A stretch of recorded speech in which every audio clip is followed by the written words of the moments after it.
Selamat pagi Bapak Ibu yang dikasihi Tuhan. Doa saya, saudara tetap ada dalam berkat Tuhan. Hidupmu sehat, dilindungi oleh kebaikan Tuhan dalam segala perkara. Pagi hari ini kita kembali masuk dalam renungan membuka hari. Dan doa saya, perenungan yang kita mau dengar pada saat ini boleh menjadi satu tuntunan yang terbaik untuk kita berjalan di dalam kekristenan kita. Saya mengajak kita melihat firman Tuhan di dalam Kisah Para Rasul pasal yang ke-11 ayat yang ke-26.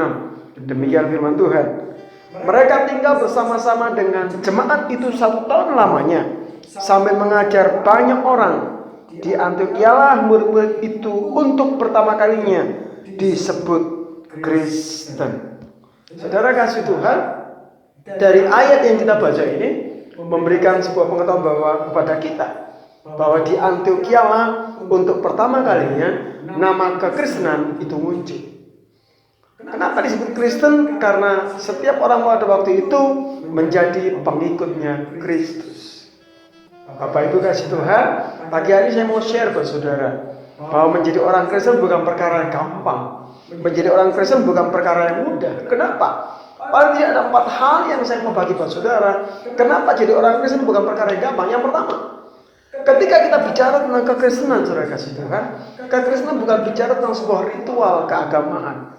Kekristenan bukan cuma sekedar ibadah, tapi kekristenan adalah sebuah praktek hidup di mana saya dan saudara kita menularkan, kita mengaplikasikan nilai-nilai kekristenan. Apa yang dilakukan Tuhan itu kita tiru, kita contoh.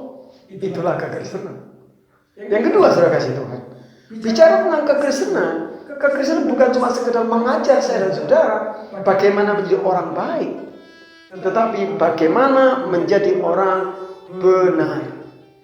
Bapak Ibu, menjadi orang baik belum tentu dia menjadi orang benar. Menjadi orang baik belum tentu dia melakukan kebenaran. Tapi saya yakin gini, orang yang menjadi orang benar, dia pasti melakukan nilai-nilai kebaikan dalam hidup. Dan yang ketiga, saudara kasih Tuhan, bicara kekristenan bukan bicara tentang sebuah keintiman antara kita dengan Tuhan yang sifatnya temporer, yang sifatnya diatur jam-jam tertentu. Enggak. Kekristenan bicara tentang sebuah keintiman yang kekal antara kita sebagai anak dan Dia sebagai Bapa kita. Dimanapun, kapanpun kita bisa bersekutu dengan Tuhan.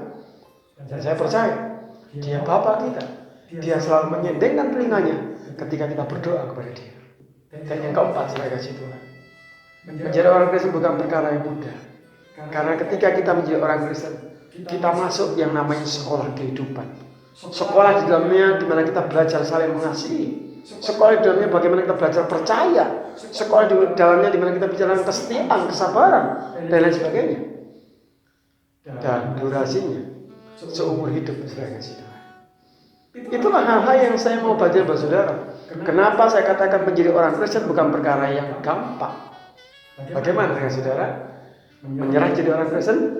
Doa saya tentunya tidak. Karena dengan kemampuan Tuhan, saudara pasti akan dimenangkan menjadi orang pengikut Kristus yang setia. Sampai pada akhirnya nanti kita menutup mata, kita masih punya iman yang sungguh kepada Tuhan. Doa saya hari ini minta kekuatan sama Tuhan, supaya kita menjadi pelaku-pelaku, menjadi pengikut-pengikut Kristus yang setia sampai nanti pada akhir zaman. Kiranya Tuhan Yesus memberkati saudara semua pada pagi hari. Amin. Kau membuatku sesuai rencanamu. Kau memegang setiap musim hidupku. Ku serahkan